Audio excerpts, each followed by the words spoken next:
네, 시작할게요. 오늘 13페이지 수질 생물학부터 시작을 하도록 할게요. 첫 번째로 보시면 1번에 다음 중 화학합성을 하는 종속영양계 미생물의 에너지원과 탄소원으로 옳은 것은 이렇게 문제가 나오거든요. 근데 이거 미생물 분류 잘 해놓으시고 암기를 해놓으셔야 돼. 다 알고 계시겠지만 정리하는 차원에서 일단 미생물 같은 경우에는 탄소원에 따라서 구분을 하면 주로 유기탄소 에서 얻냐 아니면 무기탄소에서 얻냐 이렇게 표현을 하기도 하거든요.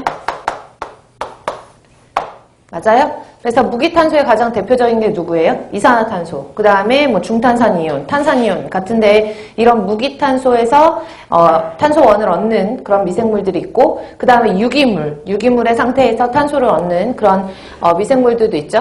그러니까 유기탄소는 유기물이라고 생각하시면 되고 무기탄소는 CO2나 중탄산이온이나 이런 거 생각하시면 돼요. 그러면 유기탄소에서 얻는 애들은 누구라고 그러죠? 종속영양계,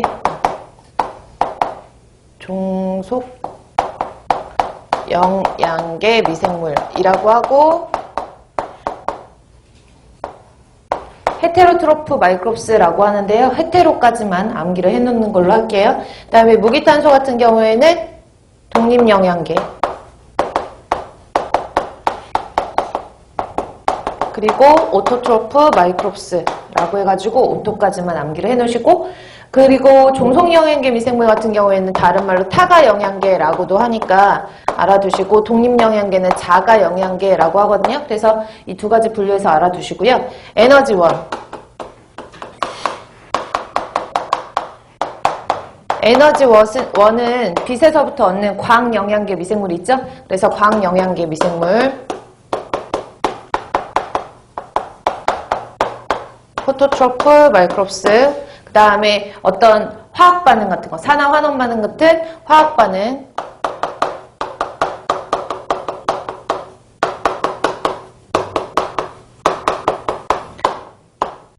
얘는 화학 영양계 미생물이라고 하죠.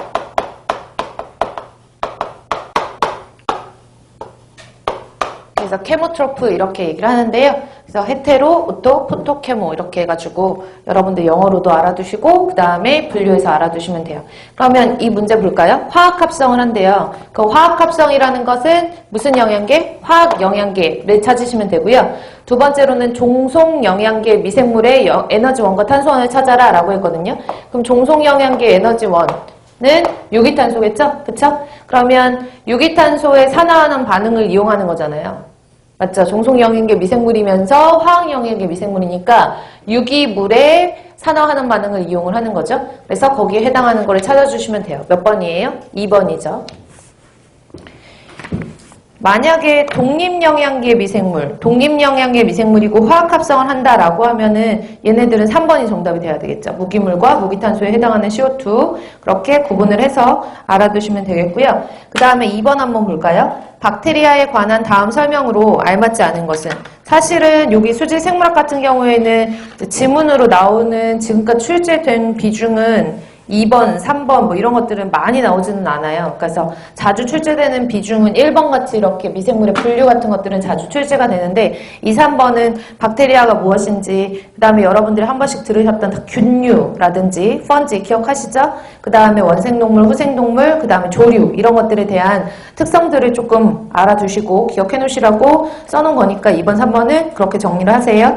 그래서 박테리아에 관한 설명으로 알맞지 않은 것은 박테리아, 균류, 조류 원생 동물, 후생 동물이라고 동물자가 붙은 것만 제외하고는 식물이라고 생각하시라고 그랬거든요. 그래서 간단한 식물로서 용해되어 있는, 물속에 용해되어 있는 유기물을 섭취를 하는 미생물이고요. 단세포 생물로서 막대기 모양으로 되었다라고 하면 구균이라고 하죠. 강균이라고 하죠. 아니, 제가 막대기라고 그랬죠? 간균, 그 다음에 공 모양이다 그럼 구균, 그 다음에 나선 모양이다 그러면 나선균이라고 얘기를 하죠. 그래서 형태학적인 어떤 분류로 보면은 구균, 간균, 나선균 이렇게 세 가지로 구분을 할 수가 있고 세 번째로 보시면 질소 함